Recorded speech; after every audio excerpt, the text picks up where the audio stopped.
लेकिन अब से पहले जो कुछ हुआ है उसको नकारा भी नहीं जा सकता। नींव रखनी पड़ती है तभी जाकर लोग आगे बढ़ते हैं। तो ऐसा नहीं है कि कुछ नहीं हुआ है। 14 विद्यालय मेरी माता जी के टाइम पर खुले थे, उसमें कस्तूरबा गांधी भी हो, कई सारे बिजली घर मेरे पिताजी लेकर आए थे, मेरी माता जी लेकर आई थी। तो कभी भी एकदम से विकास इस तरीके से नहीं आ सकता कि एकदम ही काया पलट हो जाए। तो विकास की गति धीमे होती है, लेकिन और जितने भी पुराने लोग रहे हैं, जनप्रतिनिधि रहे हैं, ऐसा कोई नहीं होता कि काम नहीं होते हैं। धीरे धीरे करके उसमें बढ़ोतरी होती है। तो मैं मानती हूँ कि बहुत कुछ हुआ है और बहुत कुछ हमें करने की ज़रूरत है। खास तौर पर अब हम कुछ शिक्षा के क्षेत्र में कमी देखते हैं। स्कूल हमारे यहाँ पर बहुत हैं, जो सरकारी स्कूल हैं उन्हें सरकार चलाती नहीं है सुचारू रूप से, और प्राइवेट स्कूल्स बहुत खुल गए हैं। लेकिन उसके बाद एक रुकावट है, हमारी जो महिलाएं हैं खास तौर पर उनकी शिक्षा रुक जाती है, क्योंकि वो बाहर नहीं जा सकती, उन्हें कोई बाहर भेजना नहीं चाहता एक उम्र के बाद।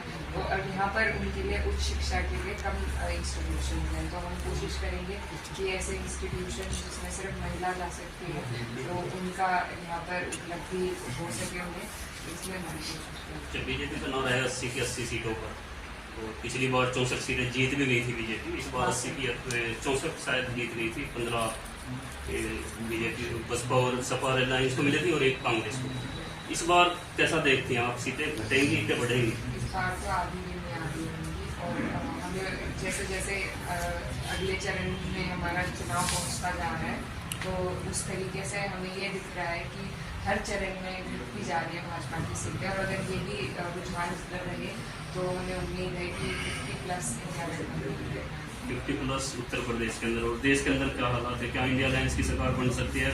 272 का आंकड़ा छू रहे हैं आप। बिल्कुल, पूरे देश में एक अंबेडकर के बदलाव का, और बदलाव इस बार जनता चुनाव लड़ा रही है। लोग खुद अपनी परेशानियों को लेकर जागरूक हैं और धरातल पर खुद अपनी मजबूती दिखाकर बदलाव कर रहे हैं। कह नहीं रहे हैं लेकिन करके दिखा रहे हैं। तो मुझे लगता है कि यही जो समीकरण अब तक देखने को मिल रहे हैं उस हिसाब से हम सरकार कर सकते हैं। आपके राष्ट्रीय अध्यक्ष अखिलेश यादव ने अपनी सीट पर भी आपको बुलाया, अपनी वाइफ डिम्पल यादव की सीट पर भी आप गई, कैसा माहौल रहेगा? बहुत अच्छा माहौल है, और वहाँ पिछली बार हार गई थी डिम्पल यादव कन्नौज से। जी देखिए, वो चुनाव और था, उस तब तक हमारे लोग थोड़ा बहकावे में थे। अब सबकी आंखें खुल गई हैं, क्या रोजगार मिला है, किस तर्ज पर महंगाई पहुंच गई है, किस तरीके से किसान परेशान है। सारे ही जो मुद्दे हैं, हमारे युवाओं की बेरोजगारी है, सबके सामने है। और इनके पास भर्ती होते हुए जिस तरीके से अभी खाली पड़ी है, रिक्त स्थान पड़े हैं सरकारी नौकरियों में, और अगर कोई निकलती है भर्ती तो पेपर लीक हो जाते हैं। तो ये जो चीज़ें हैं ये अब जनता देख रही है, और अब मुद्दों की राजनीति का वक्त है। तो वो दूसरा दौर था। अब इस चुनाव में उस चुनाव में ज़मीन आसमान का फर्क है। इस बार कोई मोदी फैक्टर नहीं है, कोई इस तरीके की लहर नहीं है। इस बार लहर है तो बदलाव की है, और इंडिया गठबंधन। बहुत बहुत शुक्रिया समय देने